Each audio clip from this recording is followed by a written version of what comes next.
وقال ربكم ادعوني أستجب لكم. Baik teman-teman sekalian, kita akan masuk insya Allah di poin pertama dari 31 itu tentang masalah kurang ikhlas. Penulis mengangkat di halaman 8-nya di sebab lemah iman yang pertama adalah kurang ikhlas. Allah SWT berfirman dalam surah Bayyinah ayat 5. Karena Anda belum pegang bukunya mungkin Anda bisa membuka Al-Quran surah Bayyinah ayat 5. A'udzu billahi minasyaitonir rajim wa ma umiru illa liya'budullaha mukhlishina lahud-din hunafa. Padahal mereka tidak disuruh kecuali supaya menyembah Allah dengan memurnikan ketaatan kepadanya dalam menjalankan agama yang lurus. Jadi di sini ada potongan ayat memurnikan ketaatan kepadanya, kepada Allah maksudnya, berarti ikhlas. Juga dalam surah Al-Hajj ayat 37 dari yang kedua Allah berfirman, A'udzu billahi minasyaitonir rajim la yanalallaha luhumuha wala dima'uha walakin yanalut taqwa minkum. Daging-daging unta dan darah-darah yang kalian sembelih itu untuk kurban sekali-kali tidak dapat mencapai keridhaan Allah, akan tetapi ketakwaan dari kamulah yang dapat mencapainya. Allah tidak butuh dagingnya, tidak butuh darahnya, yang butuh kamu tahu ini sebuah perintah atau enggak. Ibnu Abbas radhiyallahu anhu berkata, artinya adalah bahwa yang dapat sampai kepada Allah adalah niat dari orang yang melakukan hal itu. Dan nilai suatu perbuatan amat tergantung pada niat. Barang siapa yang baik niatnya, maka perbuatannya itu akan menjadi baik dan ia pasti teguh, terhindar dari kelemahan dan terhindar dari fitnah dalam beragama, dan ia akan terhindar dari kesesatan dan penyimpangan sebagaimana Allah berfirman dalam surah Al-Hijr ayat 40. Surah Al-Hijr ayat 40. A'udzu billahi minasyaitonir rajim illa ibadaka minhumul mukhlasin. Iblis berkata, ya, saya akan sesatkan mereka semua anak Adam ini kecuali hamba-hambamu yang ikhlas di antara mereka. Baik teman-teman sekalian, kita akan coba bedah dulu sebelum lanjutkan paragrafnya. Amal itu yang Anda kerjakan, mau sholat, mau puasa, mau haji, mau umrah, mau sedekah, bakti sama orang tua, jenguk orang sakit, zikir, berdoa dan segala macam, hanya akan diterima kalau memenuhi dua syarat mutlak. Yang pertama, ikhlas. Kata Nabi SAW dalam hadis riwayat Abu Dawud dengan sanad sahih, Inna Allah la yakbalu amalan illa makana khalisan liwajhi. Allah tidak akan pernah menerima amalan kecuali yang ikhlas karenanya. Kecuali yang ikhlas karenanya, gitu kan. Jadi memang ikhlas ini harus. Dan lawan ikhlas, kalau Anda mau tahu, adalah riya. Anda pamer, mau dipuji orang, nah itu berarti tidak ikhlas. Berharap balasan, itu berarti tidak ikhlas. Kalau Anda tidak berharap balasan kecuali dari Allah SWT, Anda ikhlas. Kirimkan piring makanan kepada tetangga, kembali berisi lagi atau tidak, ya tidak ada masalah bagi kita. Oke-oke saja. Gitu kan? Karena memang kita berharap wajah Allah, bukan dia. Dia kasih juga di sini, alhamdulillah tidak dikasih, tidak ada masalah. Kita tidak berharap balasan. Kita berikan sedekah kepada orang miskin, walaupun dia tidak ucapkan terima kasih, tetap aja. Ciri orang tidak ikhlas itu, begitu dia kasih, udah duitnya dikasih 500 rupiah, 500 perak, 1000 atau 2000, kasih orang miskin. Begitu kasih, orang itu langsung pergi. Mungkin dia buru-buru ingin mengejar mobil lain di lampu merah atau apa saja. Wah, memang dasar nggak tahu terima kasih. Berarti dia berharap pujian itu. Rugi benar. Orang ikhlas tidak akan begitu. Bahkan dia berharap kalau perlu orang itu terima lalu pergi, nggak ada masalah bagi dia. Karena bagi dia antara dia sama Allah SWT. Bahkan orang ikhlas itu sering kali melakukan perbuatan berharap tidak ada yang tahu malah. Dia kasih, nggak ada yang tahu dari dia. Dari mana? Hamba Allah. Ada orang dibisikin sama syaitan, ganggu keikhlasannya. Begitu diiklankan di masjid dekat rumah. Bapak ibu sekalian muslimin muslimat, masjid kita lagi butuh bantuan. Siapa yang mau menyumbang silakan datang ke masjid membawa begini dan begitu. Ya. Kemudian Anda datanglah menyumbang. Begitu ditanya pengurus masjid, atas nama siapa? Kalau Anda ikhlas, hamba Allah aja. Kalau yang tidak ikhlas, oh haji fulan bin fulan bin fulan. Ya, kalau perlu tanya, tulis itu haji berapa kali. Ya.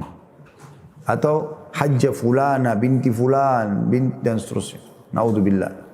Lalu kemudian disebutlah namanya, dia lagi di rumah, dia dengar tuh pakai mikrofon masjid, yang telah menyumbang haji fulan dan fulan. Syaitan bisikin hatinya, tuh namamu disebut. Oh iya, selesai.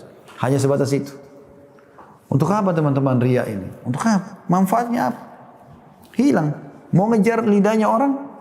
Oh, kamu hebat, kamu dermawan, kamu soleh. Itu kamu soleh. Itu yang kau kejar? Apa yang kau dapat? Kenyang ke perutmu? Tambah terang matamu? Bertambah ke rambut kepalamu? Gak ada sesuatu yang kau dapatkan. Rugi, gitu kan? Gak ada manfaatnya sama sekali. Tapi orang ikhlas dapat pahala. Dia akan panen itu pada hari kiamat.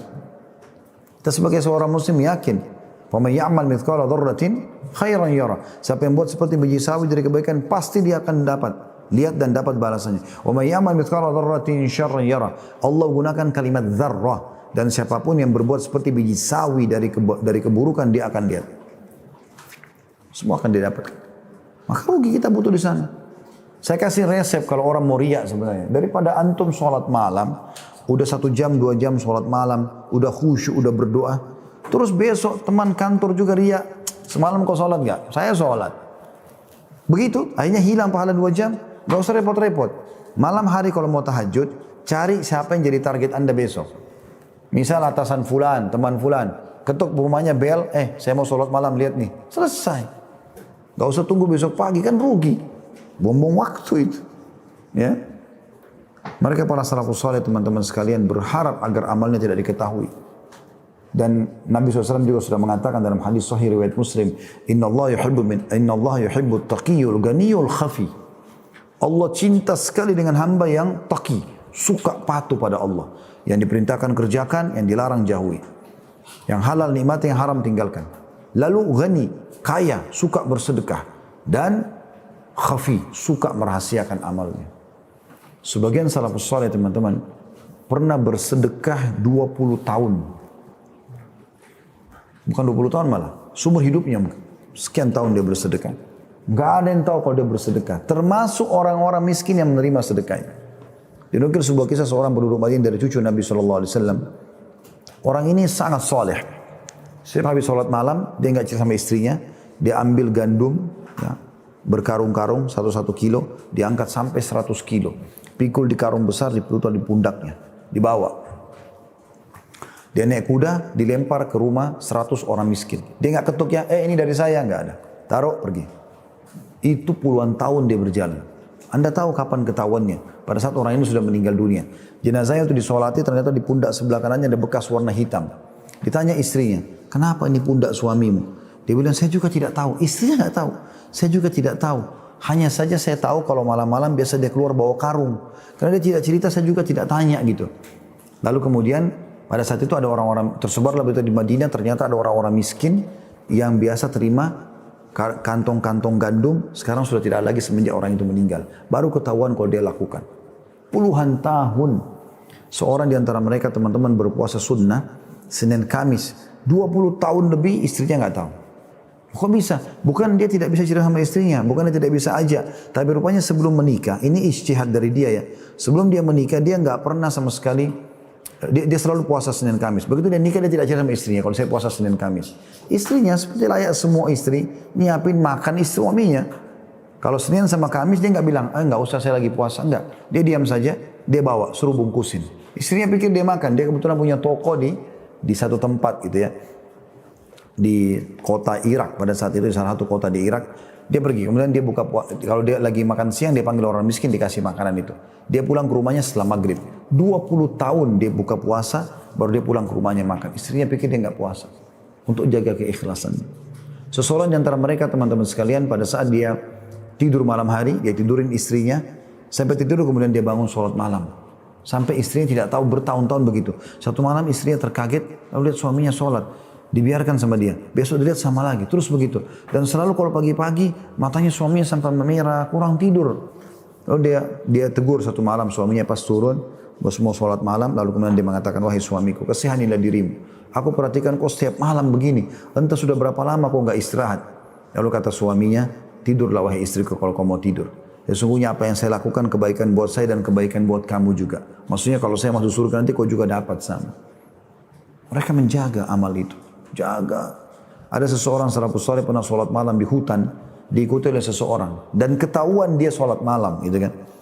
Maka temannya ini kebetulan, ya, yang ikuti dia yang tahu dia sholat malam, diam-diam dia selalu dengar ayat yang dibaca, doa yang dibaca gitu. Pas sudah menjelang subuh, dia terdengar ada semak belukar. Maka orang yang sedang sholat ini kaget, lalu dia mengatakan, semoga Allah merahmatimu, keluarlah, kau mata-matai saya.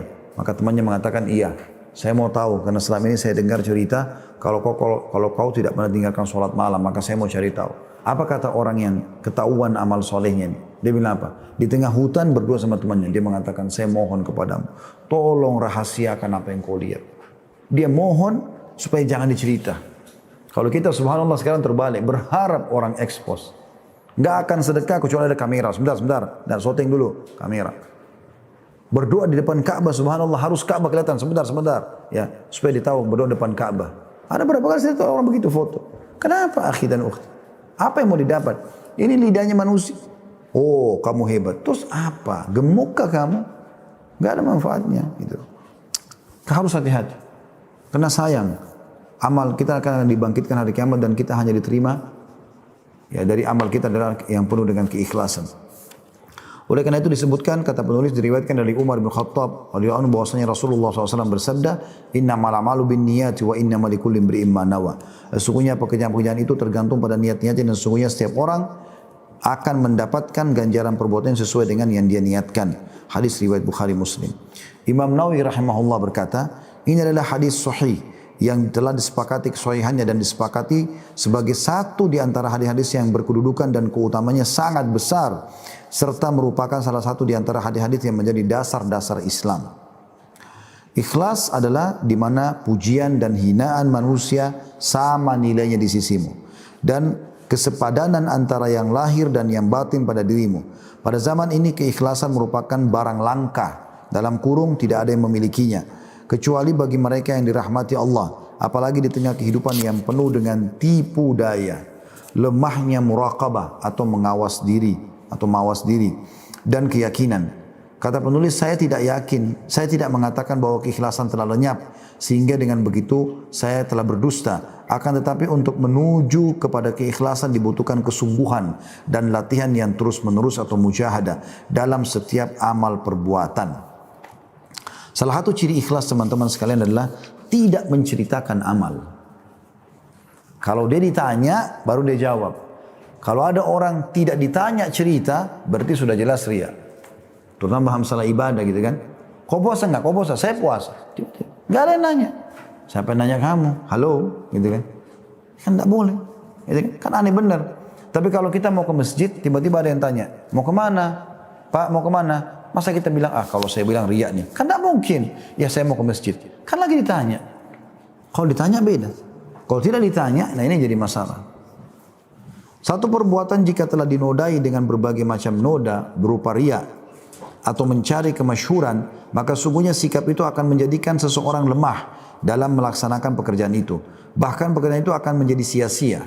Dari Abu Hurairah radhiyallahu anhu ia berkata, aku mendengarkan Rasulullah SAW bersabda, qala Allah Ta'ala, ana agna syurakai anis syirk, man amila amalan asyraka fihi ma'i ghairi taraktuhu wa syirku. Allah yang maha tinggi telah berfirman, aku paling sangat tidak membutuhkan kesyirikan. Partner, Allah enggak butuh itu. Ya, jadi ikut sertakan Allah salat untuk Allah tapi juga untuk dipuji sama orang. Allah enggak butuh itu.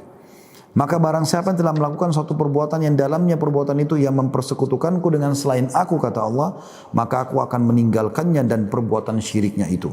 Hadis sahih riwayat Muslim. Terkadang seseorang telah beriltizam atau bersikap konsisten hingga ia termasuk dalam golongan orang-orang yang konsisten. Akan tapi tujuannya bukan untuk konsisten itu sendiri dan tidak pula bertujuan untuk mendapat ridha Allah, melainkan ia memiliki maksud-maksud lain yang dengan cepat akan menghancurkan sikap konsistennya itu. Karena ia tidak mengharapkan Allah dan juga kehidupan akhir. Abu Al-Qasim Al-Qusairi rahimahullah berkata, ikhlas itu adalah memusatkan niat dalam melaksanakan ketaatan hanya kepada Allah yang maha suci semata, yaitu melakukan ketaatan dengan maksud hanya untuk taqarrub atau mendekatkan diri kepada Allah. Tidak ada maksud lain, seperti untuk mendapat perhatian, pujian manusia, atau tujuan-tujuan lain yang bukan untuk mendekatkan diri atau taqarrub kepada Allah. Sahal bin Abdullah At-Tasatturi rahimahullah berkata, ketika orang-orang bijak menafsirkan ikhlas, maka mereka tidak mendapatkan selain pengertian bahwa hendaknya bergerak atau berdiamnya seseorang dalam situasi terlihat ataupun tersembunyi adalah hanya karena Allah semata. Tidak dinodai oleh hawa nafsu ataupun dorongan duniawi. Terakhir paragrafnya teman-teman sekalian, maka barang siapa yang mendambakan keselamatan di dunia dan di akhirat, maka hendaknya ia bersikap ikhlas dan terus-menerus mengawasi niatnya, karena hanya dengan sikap itulah suatu perbuatan memiliki nilai ibadah.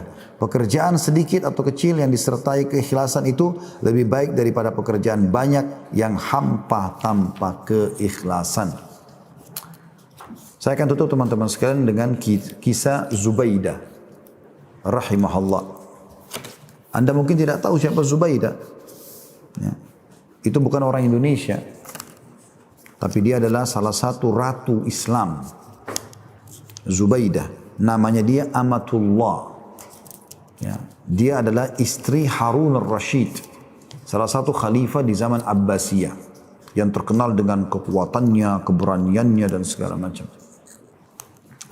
Teman-teman sekalian, Zubaidah ini terkenal sudah cantik, saking cantiknya sampai dipanggil Zubaidah. Zubaidah dari bahasa Zubda. Zubda itu artinya mentega, lembut, warnanya bagus gitu-gitu ya.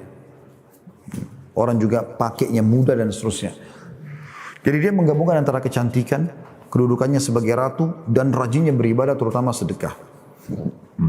Tidak pernah teman-teman ada satu titik kesempatan sedekah kecuali beliau sedekah.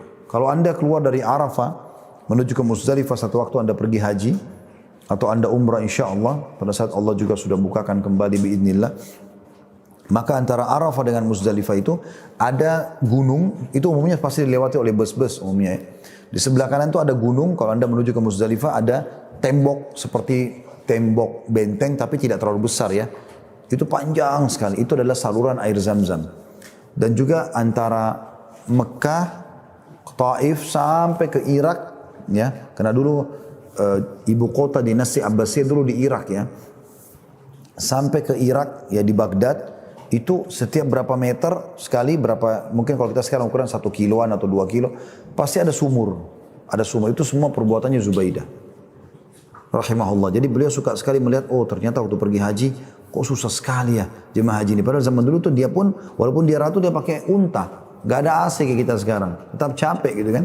Tapi beliau akhirnya buat uangnya dia sendiri pribadi, mulailah dia buat sumur-sumur sampai akhirnya jadi semua. Setiap ada jihad, dia ikut partisipasi. Semua dia ikutin, subhanallah. Satu waktu dalam sebuah kisah dinukil, pada saat dia meninggal Zubaidah, ada satu ponakannya yang sayang sekali sama dia, dan memang selalu dibantu juga oleh Zubaidah. Bermimpi tantenya ini datang. Maka dalam mimpi karena tidak bisa diatur pertanyaan, ponakannya bilang, wahai tanteku, beritahukan kepadaku, apa yang Allah balas kamu sekarang? Dia mengatakan, kata tantenya, Zubaidah bilang dalam ini mimpinya ya, Allahu alam, kita tidak tahu, tapi begitu dia mengatakan, semua Allah enggak terima. Kata dia, sedekahmu untuk jemaah haji air tidak diterima, jihad tidak diterima, ini enggak diterima. Lalu kata dia, lalu bagaimana keadaanmu sekarang tante? Kata dia, alhamdulillah Allah selamatkan saya. Justru dengan sholat malam yang saya kerjakan tidak ada yang mengetahuinya. Itu luar biasanya, gitu kan? Jangan juga Anda mengatakan teman-teman, oh kalau begitu berarti kita harus tutupi semua amal soleh. Tidak, Anda sesuaikan.